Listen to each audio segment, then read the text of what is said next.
அண்மை செய்தி. குண்டர் சட்டத்தை சர்வசாதாரணமாக பயன்படுத்துவதை அனுமதிக்க முடியாது என சென்னை உயர்நீதிமன்றம் அறிவுறுத்தியுள்ளது.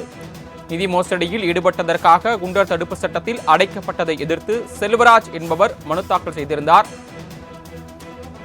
இந்த மனு தொடர்பான விசாரணையில் உயர்நீதிமன்றம் ஒரு அறிவுரையை வழங்கியிருக்கிறது. மனுதாரரின் உதவியுடன் 3,30,00,000 ரூபாய் வரை மோசடியில் ஈடுபட்ட புகாரில் இதுபோன்ற தனிநபர் சார்ந்த குற்றங்களுக்கு குண்டர் சட்டத்தை பயன்படுத்தக்கூடாது என்று நீதிபதிகள் அறிவுறுத்தியுள்ளனர். கூடுதல் விவரங்களை வழங்குவதற்காக செய்தியாளர் கிருஷ்ணமூர்த்தி இணைப்பில் காத்திருக்கிறார். கிருஷ்ணமூர்த்தி, இந்த வழக்கு குறித்தும் இந்த வழக்கில் நீதிமன்றம் பிறப்பித்த உத்தரவு குறித்தும் விவரங்களை விரிவாக பதிவு பண்ணலாம். வணக்கம். நிதி மோசடியில் ஈடுபட்டதற்காக செல்வராஜ் என்பவர் குண்டர் தடுப்பு சட்டத்தில் சிறையில் அடைக்கப்பட்டார். இதனை ரத்து செய்ய கோரி செல்வராஜ் தரப்பில் சென்னை உயர்நீதிமன்றத்தில் மனு தாக்கல் செய்யப்பட்டது. இந்த மனுக்கள் நீதிபதிகள் S.M. சுப்பிரமணியம் மற்றும் நீதிபதி சிவஞானம் அடங்கிய அமர்வில் விசாரணைக்கு வந்தது.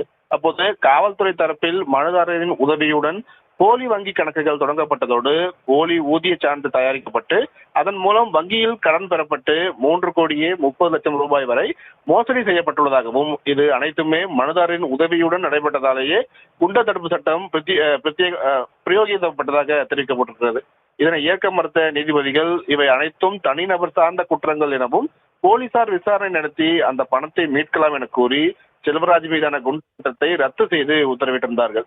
மேலும் யார் குண்டர்கள் என்பது குறித்து அரசு தீவிரமாக சிந்திக்க வேண்டும் எனவும், இதுபோல குண்டர் தடுப்பு சட்டத்தை சாதாரணமாக பயன்படுத்துவதை நீதிமன்றம் அனுமதிக்காது என்றும் நீதிபதிகள் தெரிவித்திருக்கிறார்கள்.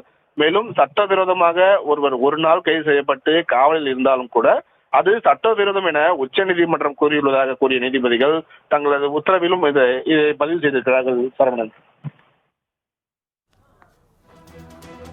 தாங்கள் வழங்கிய தகவல்களுக்கு நன்றி கிருஷ்ணமூர்த்தி.